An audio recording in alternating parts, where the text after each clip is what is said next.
தினம் ஒரு ஜெபம் என்கிற ஜெப வேலைக்கு நேராக இயேசு கிறிஸ்துவின் நாமத்தினாலே உங்களை வாழ்த்தி வரவேற்கிறேன். இன்றைய நாளுக்குரிய வசனம் அப்போஸ்தலனாகிய பவுல் கலாத்தியருக்கு எழுதின நிருபம் அதிகாரம் 1 வசனம் 3. பிதாவாகிய தேவனாலும் நம்முடைய கர்த்தராகிய இயேசு கிறிஸ்துவினாலும் உங்களுக்கு கிருபையும் சமாதானமும் உண்டாவதாக. நாம் யாவரும் கண்களை மூடி தேவனை நோக்கி ஜெபிப்போம். எங்களை நேசிக்கிறதான நல்ல தகப்பனே, இந்த நாளுக்காக ஸ்தோத்திரம் ஆண்டவரே. ஆண்டவரே, கர்த்தர் கொடுத்த ஜீவனுள்ள வார்த்தைக்காக நாங்கள் நன்றியோடு உம்மை ஸ்தோத்திரிக்கிறோம், உம்மை துதிக்கிறோம். ஆண்டவரே, இந்த கால வேளையில எங்கள் தேவனை, நாங்கள் தேவாதி தேவனை, கத்தாதி கத்தரை நாங்கள் உயர்த்துகிறோம், உம்மை போற்றுகிறோம், உம்மை வணங்குகிறோம், உம்மை ஆராதிக்கிறோம் சுவாமி. ஆமாண்டவரே, உம்முடைய கிருபையும் உம்முடைய சமாதானமும் எங்களுக்கு உண்டாகும்படியாய் கத்தாவே இந்த கால வேளையில எங்களை தாழ்த்துகிறோம் ஆண்டவரே.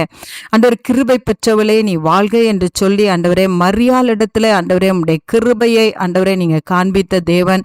இந்த கால வேளையில எங்க மேலையும் ஆண்டவரே அப்பா தாழ்மை உள்ளவர்களுக்கு கிருபை அளிக்கிற தேவன். இன்றைக்கு ஒவ்வொருவருக்கும் ஆண்டவரே தாழ்மையை தந்திருளும்படியாய் ஜெபிக்கிறேன் சுவாமி. அப்பொழுது கர்த்தர் எங்களுக்கு தேவ சமூகத்திலிருந்து வருகிற அந்த கிருபையானது ஆண்டவரே எங்களுக்கு கிடைக்க பண்ணுவீங்க. அதற்காய் ஸ்தோத்திரம் ஆண்டவரே. ஆம் ஆண்டவரே, உமக்கு ஸ்தோத்திரம். உடைய கிருபையினால் எங்களை நிரப்புங்க. கிருபையின் மேல் கிருபையை பெற்றுக்கொள்ள உதவி செய்யுங்க. அந்த பெரிதான கிருபையை நாங்கள் பெற்றுக்கொள்ள எங்களுக்கு உதவி செய்யுங்க. ஆமாப்பா, உமக்கு ஸ்தோத்திரம். அப்படியே கர்த்தர் எங்களுக்கு சமாதானத்தினாலும் கர்த்தர் எங்களை நிரப்புகிறீங்க. உமக்கு ஸ்தோத்திரம். உம்முடைய சமாதானம் எங்களுக்கு உண்டாகட்டும் ஆண்டவரே.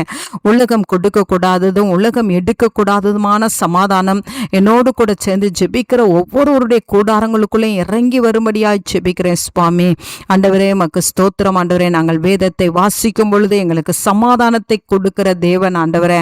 இந்த நாளில் ஒவ்வொருவரும் ஆண்டவரே வேதத்தை நேசிக்கிறவர்களுக்கு மிகுந்த சமாதானம் உண்டல்லவா. இன்றைக்கு தேவனுடைய வார்த்தையை நேசிக்கிற இருதயத்தை கர்த்தர் ஒவ்வொருவருக்கும் கர்த்தர் கட்டளையிடும்படியாய் ஜெபிக்கிறேன்.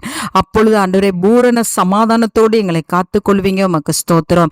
தாழ்மையாய் இருக்கும் பொழுது கர்த்தர் எங்களுக்கு கிருபையை அளிக்கிற தேவன் ஆண்டவரே. அப்பா, உமக்கு ஸ்தோத்திரம். உடைய வேதத்தை நாங்கள் நேசித்து அதை வாசித்து தியானிக்கும் பொழுது எங்களுக்கு சமாதானத்தை உண்டு பண்ணுகிற தேவன்.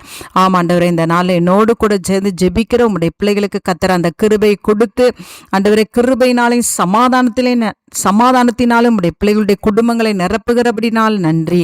இயேசுவின் மூலம் ஜெபிக்கிறேன் நல்ல பிதாவே. ஆமேன், ஆமேன்.